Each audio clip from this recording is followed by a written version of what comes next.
자, 오늘 말씀의 주제는 우리 요즘 공부하고 있는 이상구 박사 안식일교회 비평에 대한 세 번째 반증 시간으로 조사 심판 성경에 근거가 있는가, 이런 제목입니다. 시작.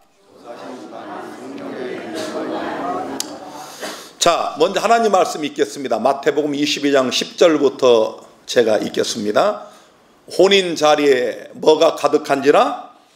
손이 가득한지라. 이 손은 손님이에요. 손님 말 그대로. 그 원어에 보면은 식탁에 기대어 앉은 자, 그런 뜻입니다. 제가 어제 말씀드렸죠. 우리 예수님께서 계시던 그 지역 사람들은 이렇게 손님으로 오면은 식탁에 이렇게 기대어 앉아요. 그래서 이걸 손님이라고 묘사를 했는데, 혼인 잔치 자리에 이런 손님이 가득 모였습니다. 참석을 했습니다. 임금이 손을 보러 들어올세 거기서 뭘 입지 않은 예복을 입지 않은 한 사람을 보고 가로되 친구여 어찌하여 예복을 입지 않고 여기 들어왔느냐 하니 저가 유구무원이언을. 유구무원이 뭐예요? 입은 있지만 말이 없다, 그런 말이죠. 자, 그 다음 임금이 사환들에게 말하되 그 소적을 결박하여, 여기 중요합니다. 어디다가 내어 던지라? 바깥 어두움에 내어 던지라. 거기서 술피 울며 뭐 한다고요? 이를 갈미 있으리라 하니라. 그 다음 또 중요합니다. 따라서 합니다. 청함을 받은 자는 많되 택함을 입은 자는 적으니라. 자, 이제 그동안 몇 시간에 걸쳐서 최근에 나한테 구원론에 대한 설교를 들어오신 여러분에게 오늘 제가 말씀을 시작하면서 다시 한번 이게 질문해 보겠습니다. 자, 여러분 이제 맞으면 아멘 하시면 돼요. 여러분은 오직 믿음으로 구원을 받으셨습니까? 자, 또 다시 묻겠습니다. 여러분은 최종적 구원을 받으셨습니까? 이 만덕이는 앞이 비는 게 없어요, 얘가. 우리 만덕이가 지금 아멘 했는데 우리는 최종적 구원을 받은 적이 없어요. 이 최종적 구원이라고 하는 것은 우리 몸의 구속을 말하는 거예요. 여러분, 우리 몸이 썩지 아니하고 죽지 아니할 신령한 몸을 입고 죄가 없는 곳에 가 있는 그것을 무슨 구원? 이상구 박사의 표현입니다. 최종적 구원이라고 하는 것입니다.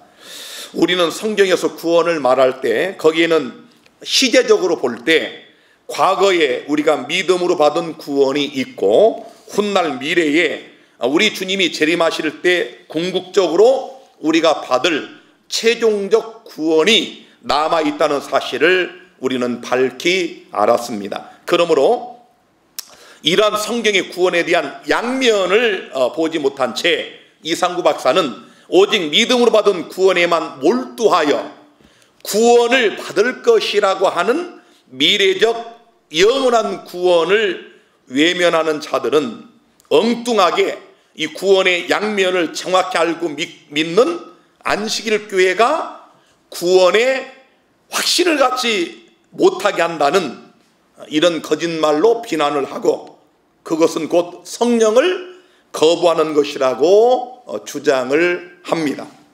그래서 이상구 박사는 안식일 교회가 믿는 이 조사심판, 즉 하나님을 믿는 성도들을 하나님이 조사하여 심판한다고 하는 이것을 도저히 납득할 수 없는 이단 사상이라고 생각을 하고, 이 박사님은 우리가 이미 구원을 받았는데 무슨 놈의 심판이 필요하냐라고 공박하고 비난을 하는 것입니다. 그래서 이 안식일 교회를 떠난다라고 신문에 전면 광고를 낸 거예요. 자, 과연 그럴까요? 정말 예수 믿고 이미 구원받은 성도들은 심판을 받지 않을까요? 오늘 이 시간에 우리 안식일 교회가 주요 교리 중 하나로 믿고 있는 이 조사 심판이 과연 성경에 근거가 있는지를 살펴보겠습니다. 성경에 없는 것은 안 믿으면 되고 성경에 있으면 믿으면 그게 진짜 교회입니다. 할렐루야. 자, 오늘 읽은 이 본문의 말씀 마태복음 22장의 말씀은 누가 친히 하신 비유입니까? 어떤 사도들이 쓴 것도 아니고 예수님께서 친히 비유로 드신 말씀입니다. 자, 잔치를 베풀었어요. 손님들이 이 잔치집에 가득 차게 됐습니다. 그런데 그 잔치를 배설한 주인인 임금이 와가지고 이 손님들이 입은 예복을 살펴보는데, 제가 그림 하나 보여줄게요. 이런 모습이에요. 자, 보니까 한 사람이 예복을 입지 않았어요. 다른 분들은 다 흰 예복을 입고 있는데 이 사람만 다른 옷을 입고 있는 겁니다. 그래서 그에게 왜 너는 예복을 합당한, 이 예식에 합당한 예복을 입지 않았냐고 물어보니 유구무원이라고 그랬어요. 그래서 이 주인이, 임금이 이 사람을 바깥 어둠에 내어 던지라고 명하니 그가 슬피 울며 이를 갈았다 하는 것이 마태복음 22장에 예수님이 친히 드신 비유입니다. 자, 이 예수님의 비유에서 몇 가지 중요한 단서가 나옵니다. 첫째로, 손님들이 초청을 받고 잔치집에 다 참석을 했다고 하는 것은 우리가 복음을 듣고 다 같이 하나님의 집, 즉 교회에 와 있다는 것을 의미합니다. 이 말은 예수님이 이 비유에서 강조하고 있는 것은 예수 믿는 자와 불신자와의 문제를 언급하는 것이 아니라 바로 예수를 믿는다고 공언하는 성도들의, 교인들의 문제를 우리에게 조명해 주고자 하는 목적이 여기에 담겨져 있다, 그런 말이에요. 이해가 되시죠? 불신자와 성도의 문제가 아니라 예수 믿는 사람들의 문제를 우리에게 알게 해주기 위하여 이 비유를 드셨다, 그런 말이에요. 두 번째로, 놀랍게도 예수님을 믿고 구원을 갈망하는 이런 하나님의 백성들 중에서도 몇 부류가 있어요? 두 부류가 있어요. 여기 우리 교회 안에 정확하게 두 부류가 있어요. 화이트냐 블랙이냐, 나는 회색입니다, 난 중간인데, 이거 없어요? 가끔 우리 교회 안에서 이게 분란이 일어나고 누구 다툼이 일어나면은 아주 간사하게 꼭 가운데 있는 사람이 있어. 나는 이 편도 아니고 난 이 편도 아니야. 그게 공정하게 보이지만 아주 비겁한 거예요. 여러분, 우리 하나님은 그런 자를 싫어하셔요. 이것도 아니고 저것도 아닌 사람은 아무것도 아닌 사람이야. 이해가 되시죠? 양이냐 염소냐, 슬기로운 처녀냐 미련한 처녀냐, 못된 물고기냐 좋은 물고기냐, 알고기냐 가라지냐, 우리는 둘 중 하나입니다. 나는 이것도 저것도 아니다, 어떻게 이 정도면 봐줄 수 있지 않느냐, 이거 통하지 않아요. 그 사람은 아무것도 아닌 자예요. 불신자예요. 자, 특별히 이 두 부류는 예수님께서 예복을 입은 사람과 입지 않은 사람으로 말씀을 하셨어요. 세 번째로, 임금으로 비유된 하나님께서 하나님의 백성으로 비유된 손님들을 직접 뭐 했어요? 심사를 하셨어요. 누가 예복을 입었나 입지 않나를 누굴 시킨 게 아니고 임금이, 즉 하나님이 하나님의 백성들을 직접 심판하셔서 예복을 입지 않은 자를 예복을 입은 자들에게서 분리하여 어둠에 내쳤다는 이 사실을 여러분이 기억하시기를 바랍니다. 자, 그렇다면 이제 의문이 일어납니다. 정말 하나님의 집 교회에는 두 부류가 있는가? 제가 성경을 찾지 않겠습니다. 시간 관계상 아까 말씀드린 것처럼 이 교회 안에는 착하고 충성된 종이 있는가 하면 악하고 게으른 종이 분명히 있어요. 양 같은 성도가 있고 염소 같은 성도가 있습니다. 알곡 같은 성도가 있고 가라지 같은 성도가 있습니다. 제가 올해 농사를 져보니까 똑같은 조건에 똑같은 밭에 똑같이 제가 땀을 흘려 밭을 일구어서 무씨를 심고 배추를 심었더니 똑같은 조건에 똑같은 노력을 했음에도 불구하고 어떤 것들은 아주 튼실하게 자라는가 하면 어떤 건 꾀재재한 못난이가 꼭 나와. 제가 그거 뭐 못난이 대략 한 적도 없는데 꼭 그게 나와. 분명히 알고 있으면 가라지가 있어요. 옛날에 그 모를 심어보면은 그 모가 자라날 때 피가 나와요. 이게 뭔지 핀지 일반 사람은 잘 모릅니다. 농부들만 알아요. 그래서 그 피를 뽑아주잖아요. 자, 이 교회 안에는 이처럼 분명한 두 부류가 있습니다. 우리 대한민국 우리나라의 우리 재림교인들이 5만 7천 명이라고 그러는데 교회 출석하는 인원이 그 5만 7천여 명 중에도 분명히 두 부류가 있어. 자, 그 다음 정말 사랑의 하나님께서 하나님의 교회에서 하나님의 백성들을 상대로 심판을 할 것인가 이런 의문이 들지요.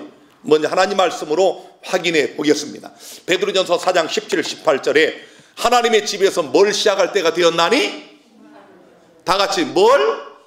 심판을. 만일 누구에게 먼저 하면? 우리에게 먼저 하면. 이게 누가 하는 얘기예요?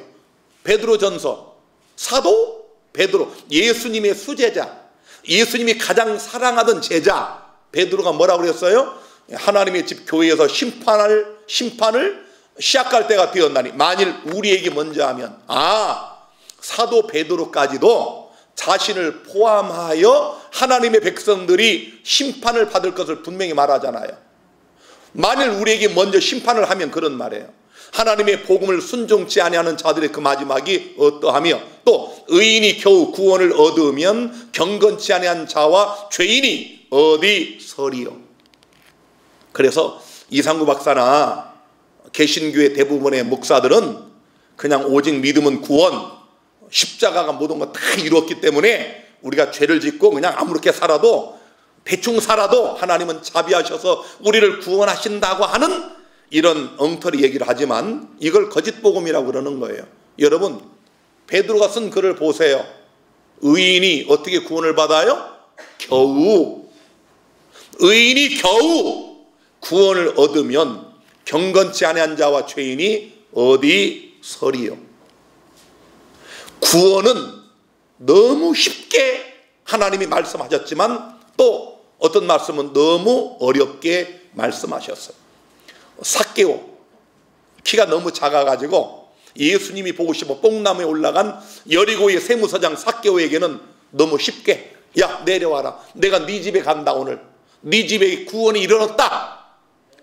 이게 부자였던 여리고의 세무서장 삭개오에게는 너무 쉽게 말씀하신 주님이 왜 같은 부자인 법관 청년에게는 네 재산을 다 팔아서, 일부도 아니야, 다 팔아서 가난한 자들에게 다 주고 와라, 그리고 내 제자가 되라. 왜 그렇게 어렵게 말씀하셨을까요? 자, 그래서 성경은 항상 뭐가 있다? 뭐가 있다? 양면이 있다. 성경에는 항상 양면이 있다. 시작! 양면을 보지 못하고 한 면만 보면 문제가 생기는 거예요. 너무 쉬운 구원 이것만 강조하면 자유주의, 방종주의가 되고 또 어려운 이것만 보면 율법주의자가 되는 거예요.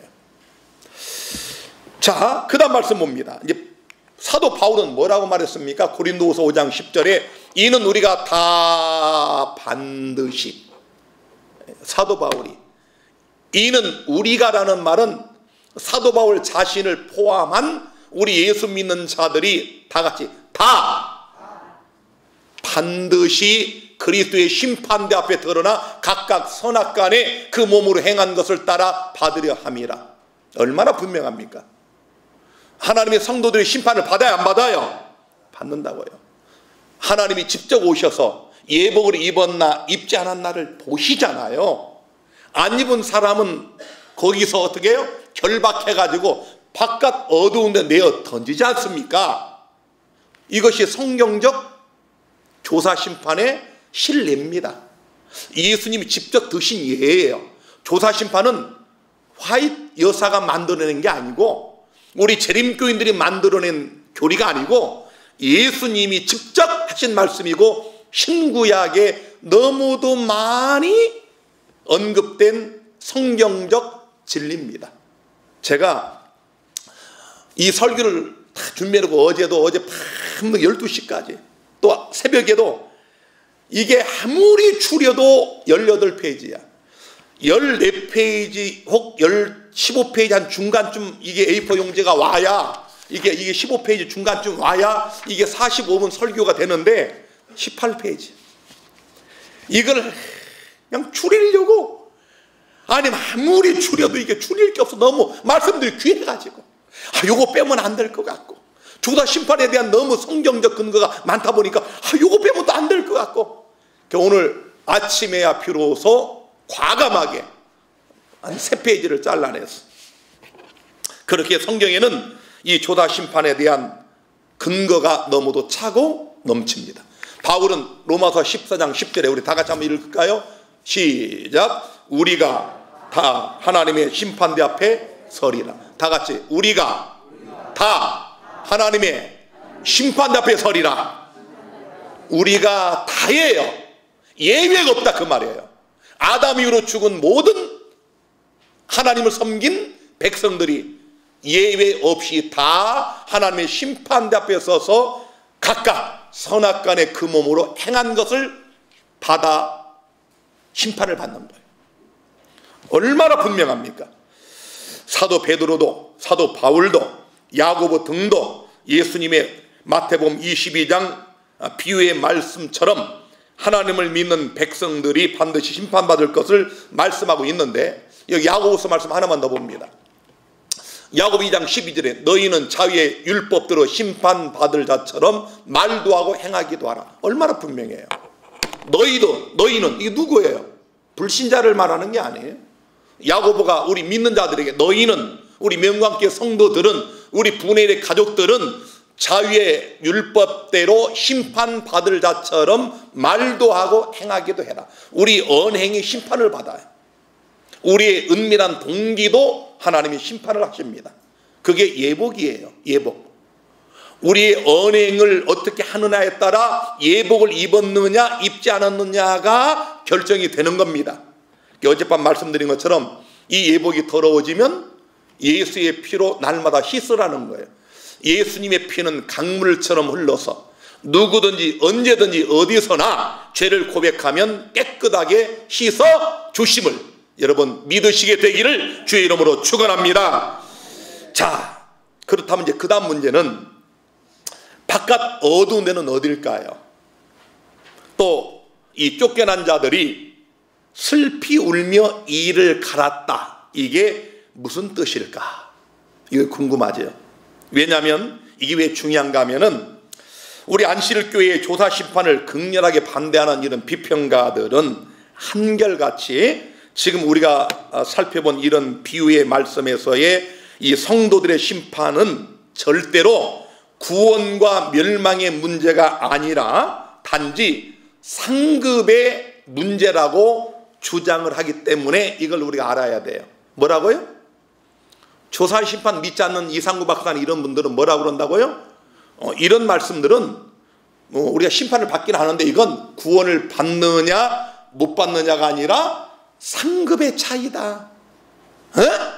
이런 주장을 하는가 하면 어떤 또 개신교의 목사들은 어두운 데 쫓겨났다고 하는 그것은 구원은 받기는 하는데 조금 부끄러운 구원을 받는다.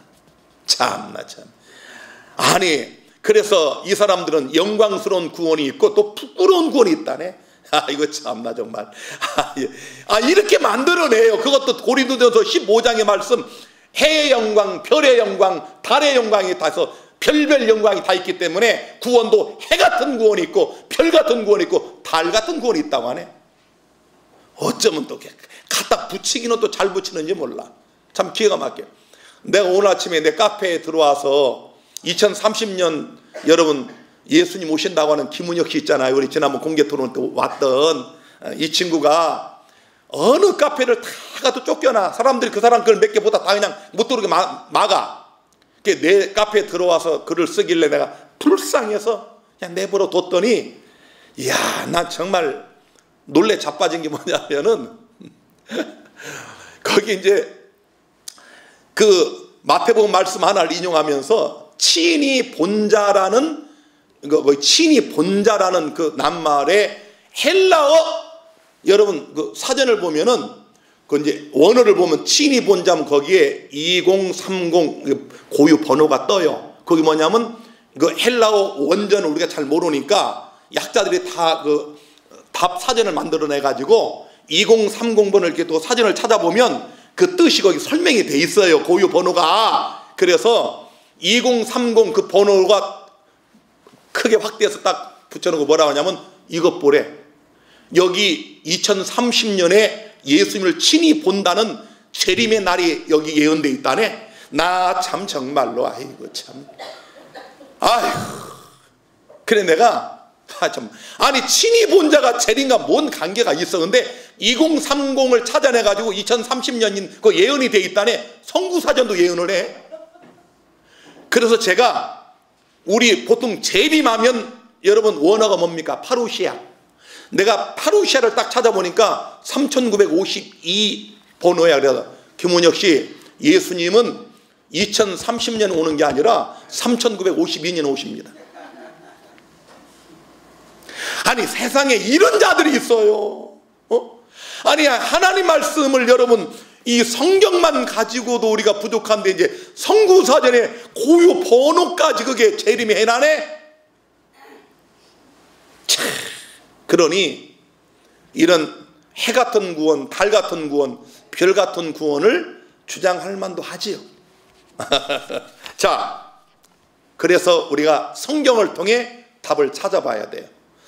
자, 결박해서 어두운데 내어 쫓겼는데 거기가 어디고 슬피 울며 이를 갈았다고 하는 그 의미가 뭔가를 찾아봐야 돼. 왜냐하면 정말 이것은 구원을 받기는 받았는데 과연 부끄러운 구원인지를 살피겠습니다. 자, 바깥 어두운 데가 어디가 보세요. 마태복음 8장 12절. 또 너에게 이르노니 동서로부터 많은 사람이 이르러 아브라함과 이삭과 야곱과 함께 어디에 앉아요?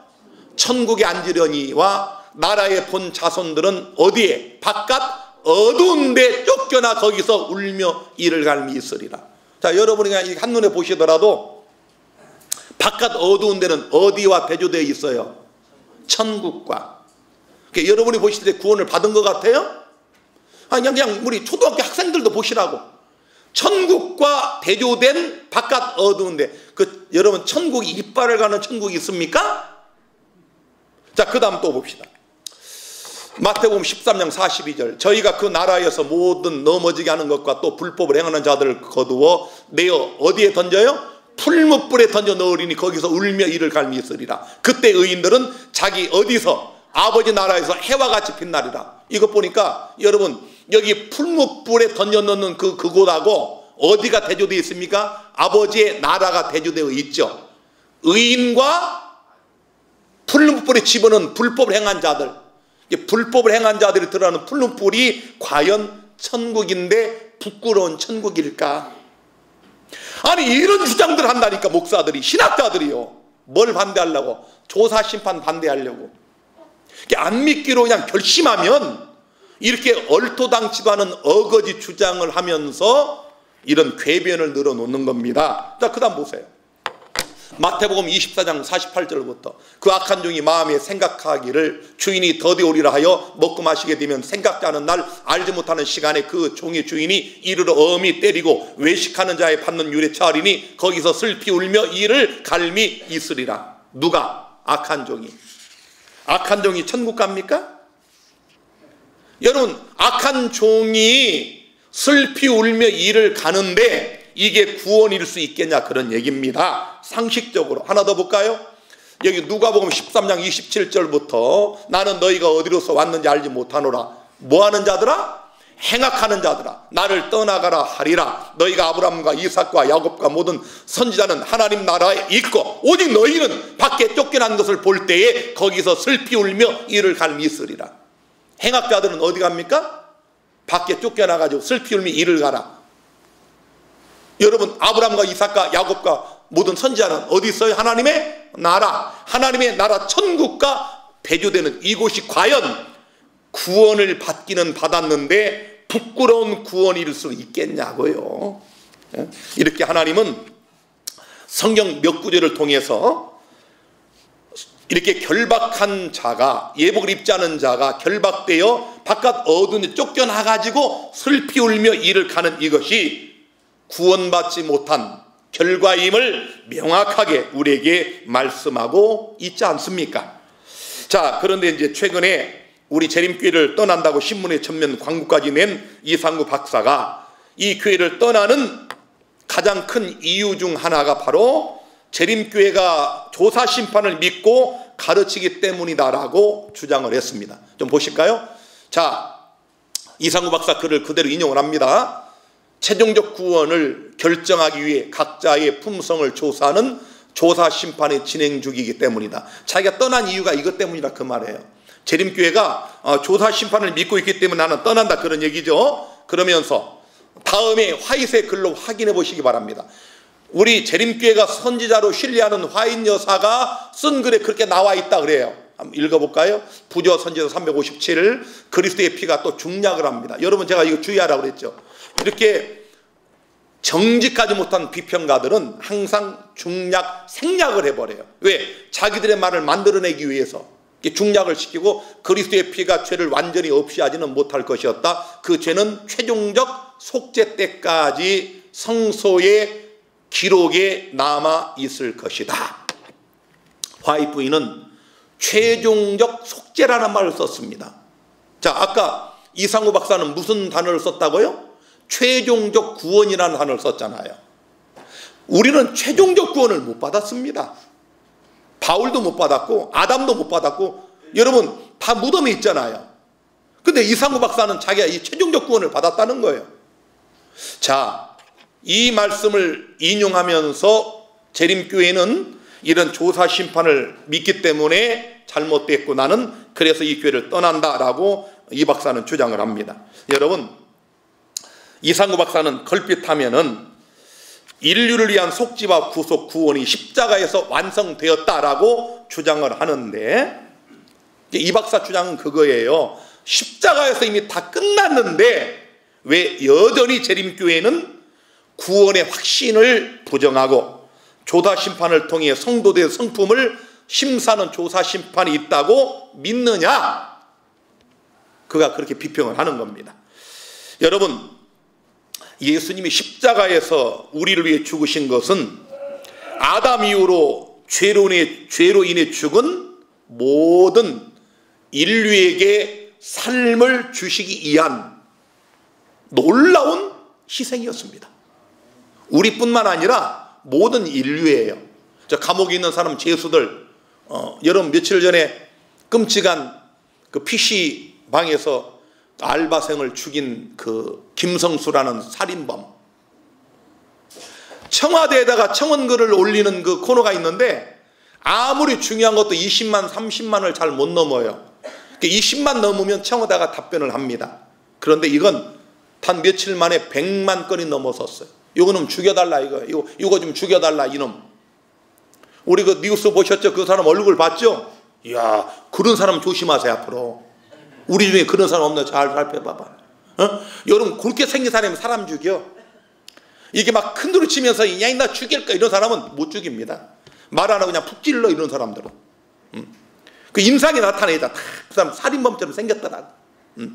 자, 그런데 여러분, 그런 사람도 예수님은 그 사람을 위하여 죽으셨어요.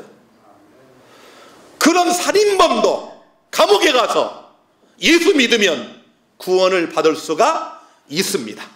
십자가는 모든 인류에게 다 열려져 있어요. 그런데 십자가는 이걸 뛰어넘는 겁니다. 죄로 얼룩진 이 세상에서 성도들을 온전히 구원하여 다시는 죄가 없는 하나님의 나라로 우리를 이끌어 가시고 이 죄악의 세상을 유황불로 영원히 사루셔서 죄의 흔적과 죄의 장본인인 마귀를 영원히 소멸하고 이곳에 아담에게 선사해 주셨던 새하늘과 새 땅을 재창조하는 이것이 구원의 완성이요, 예수님의 십자가의 희생이 궁극적으로 목적하는 것임을 깨닫게 되기를 바랍니다. 이걸 알아야죠. 이게 최종적 구원이에요. 무슨 우리가 최종적 구원을 받았어요.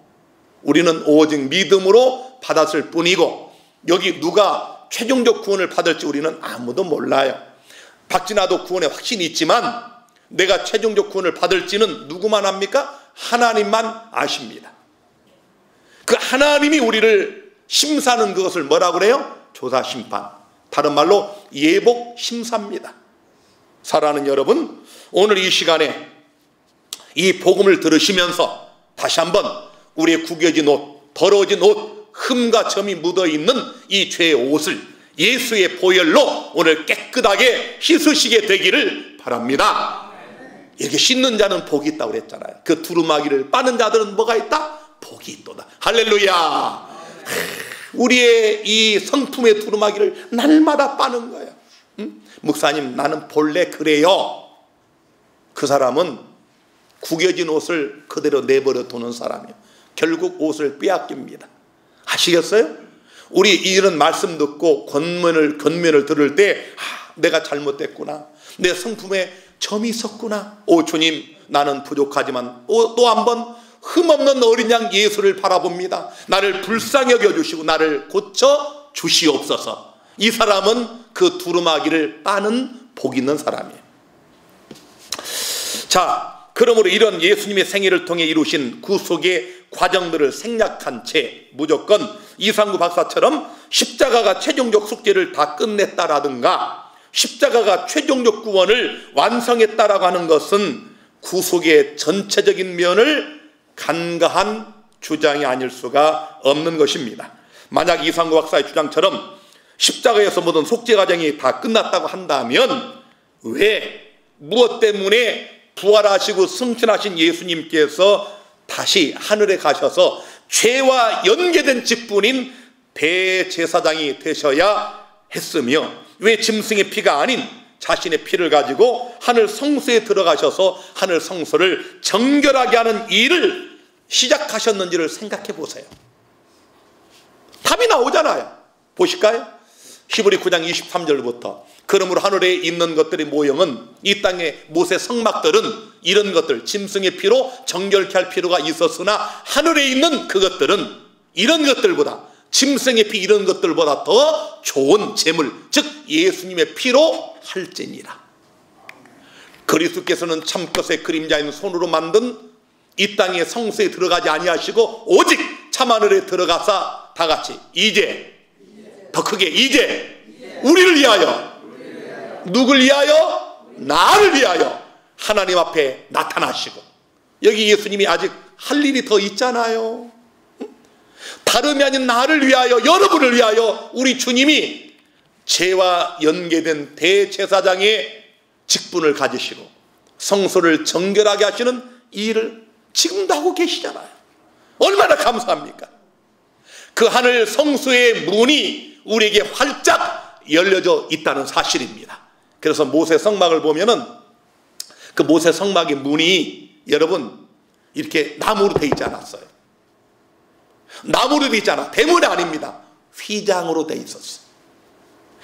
이 말은 죄인이 그냥 가가지고 이렇게 넘어져도 성소에 쏙 들어가 버려. 구원의 문은 없습니다. 오늘 우리의 더러워진 심령의 옷에 얼룩과 점과 흠과 이런 모든 것들을 우리 주님은 여러분이 그냥 자빠져도 성소에 들어가 씻을 수 있도록 오늘도 예수의 말씀하는 보혈의 피를 통하여 이렇게 넉넉히 뿌려주고 있음을 믿으시게 되기를 바랍니다. 누구든지 죄인이든 살인범이든 강간범이든 십자가의 강도처럼 회개하면 구원을 받을 수가 있는 것입니다. 자, 이상구 박사가 아까 인용한 그 말씀을 중략하지 말고 있는 그대로 좀 보겠습니다. 이게 생략을 하면 오해가 생겨요. 자, 화인 여사의 글을 제가 다시 한번 그대로 읽어드립니다. 그리스도께서 승천하신 후 회개한 신자를 위해 자기의 피로 탄원하시기 위하여 하나님 앞에 나타나시는 것처럼 제사장도 매일의 봉사에서 죄인들을 위하여 희생제물의 피를 성소에 뿌렸다. 제사장이 여러분 죄인들이 가져온 짐승을 잡아가지고 그 죄인 때문에 죽어버린 그 짐승의 피를 가지고 성소에 휘장에 뿌렸잖아. 쉽게 말하면 여러분이 오늘 이곳에 들어올 때 죄를 고백한 그 모든 것들의 피를 박진아 목사가 오늘 예수님의 몸에다가 지금 뿌리고 있다, 그런 얘기예요. 자, 그런 얘기입니다. 그 다음에 자, 여기 가로 빨간 글씨가 이상구 박사가 빼먹은 부분입니다. 그리스도의 피가 회개한 죄인을 율법의 정죄에서 풀어줄 것이었지만, 자, 그러면 됐어요, 안 됐어요? 잘 보셔야 돼요. 여러분, 예수님의 피는 회개한 죄인을 율법의 정죄에서 해방시켜준단 말이에요. 여러분, 누구든지 그리스도 예수 안에 있는 자에는 뭐가 없나니? 결코 정죄함이 없나니. 할렐루야. 정죄가 없는 사람은 의인입니까? 의인이에요. 죄를 완전히 없이 하지는 못할 것이다, 이런 얘기예요. 왜? 그 죄는 최종적 속죄 때까지 어디에 남아있어요? 성소의 기록에 남아있을 것이다. 아니 여러분, 그 죄인은 이미 딱 고백할 때, 짐승을 죽일 때 이미 죄에서 끝나버렸어. 죄 용서받은 기쁨으로 성소를 떠나가는 거예요. 그러나 이 사람이 지은 죄는 누구에게 전가됐습니까? 양에게. 양은 누구를 상징합니까? 예수 그리스도. 자, 그런데 예수 그리스도가 죄가 있어요, 없어요? 예수님이 죽어야 할 이유가 있어요, 없어요? 우리를 위한 대속적 죽음이지 예수님은 죄가 없는 분인데, 죄는 예수님을 상징하는 성소 휘장에 뿌려진 채로 1년 내내 있다가 대속죄일에 그 모든 것을 한꺼번에 해결하는 대속죄일이 있었다, 그런 얘기예요. 이게 그림자와 모형으로 보여준 예시입니다. 예표. 그림자는 실체를 만나요. 잘 들으셔야 돼요. 그림자도 보여준 그대로가 예수님의 생일을 통해 그대로 성취가 됐잖아요. 유월절, 무교절, 요제절, 오순절, 예수님의 초림을 통해 다 이루어졌죠? 이게 봄절기입니다. 예수님의 초림과 관련된 봄절기가 그대로 이루어졌고, 예수님의 재림과 관련된 가을절기, 나팔절, 대속죄일, 초막절은 지금 진행 중에 있고 남아있잖아요. 예표가 돼 있다니까? 그림자가 보여준 그대로를 이 실체 예수님을 통하여 성취가 되는데, 여러분 그 다음 볼까요? 이와 같이 모형에 있어서도 속죄 제물의 피는 회개한 사람에게서 죄를 제거하였으나, 죄가 빠져나면 끝나는 거 아닙니까? 그것은 속죄일까지 어디에 남아 있었다? 이 얘기를 하는 거예요. 여러분, 하늘로 올라가신 예수님께서 왜 무엇 때문에 대제사장이 되셔서 자기 피를 가지고 하늘 성소를 정결하게 합니까? 여러분과 제가 날마다 회개하는 죄, 이것들이 우리는 용서받았어요. 끝났지만 우리 죄의 그 모든 것들이 어디로? 상징적으로 하늘 성소에 옮겨진 겁니다. 이해가 되십니까? 지상 성소의 모형에서 보여진 그대로 실제적으로 하늘 성소에 우리는 용서를 받았지만, 정죄가 없지만 그 죄의 흔적이 하늘 성소에. 왜? 궁극적으로 모형과 그림자에서 마귀를 상징했던 아사셀 염소에게 다 전가돼서 그 아사셀 염소가 죽을 때까지, 즉 마귀가 영원히 유황불로 소멸되고 우주에서, 지구에서 죄가 영원히 없어져야 구원이 완성이 되는 것입니다. 자, 이러한 성경적인 구속의 과정들을 이상구 박사는 도외시한 채 안식일 교회가 십자가의 최종적 속죄를 부정하고 구원 완성을 위해 조사 심판을 주장한다라고 그런 왜곡된 주장을 하고 있는 것입니다. 자, 이제 시간 관계상 제가 또 이렇게 줄였는데도 다 오늘 끝을 내지 못하고 제가 결론적으로 말씀을 드립니다. 여러분, 박진아와 이상구 박사 두 사람은 전혀 다른 성경적 견해를 가지고 있어요. 그렇죠? 저는 조사 심판이 복음이다 라고 믿고, 이상구 박사는 조사 심판은 이설이다. 이것 때문에 나는 안식일교회를 떠난다. 그러면 이 두 사람 중 누가 알곡이면 누가 가라지일까요?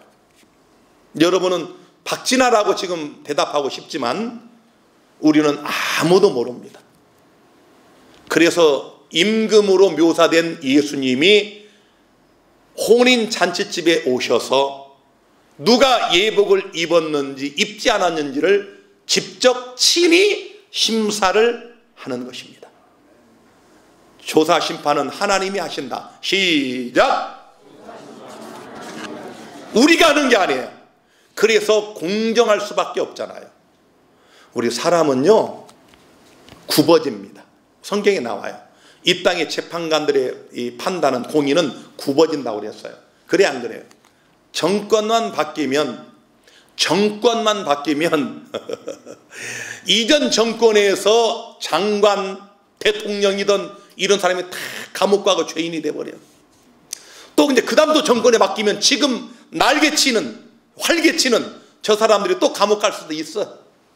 근데 그걸 누가 판단합니까? 판사들이. 어제는 누가 구속됐어요? 법원 행정처 차장인가 누가 구속됐잖아요. 차관인가 누가. 이전 박근혜 대통령 시절에. 그 다음에 이제는 누구를 옥죄어 옵니까? 대법관들, 이제 판사들까지 이제 줄줄이 감옥 가게 생겼어. 그래서 인간의 재판은 굽어져요. 변호사만 잘 사면 무죄가 됩니다. 죄를 져놓고도 한 5천만 원, 검사장 금방 옷 벗고 나온 2달짜리 1억, 혹은 5억.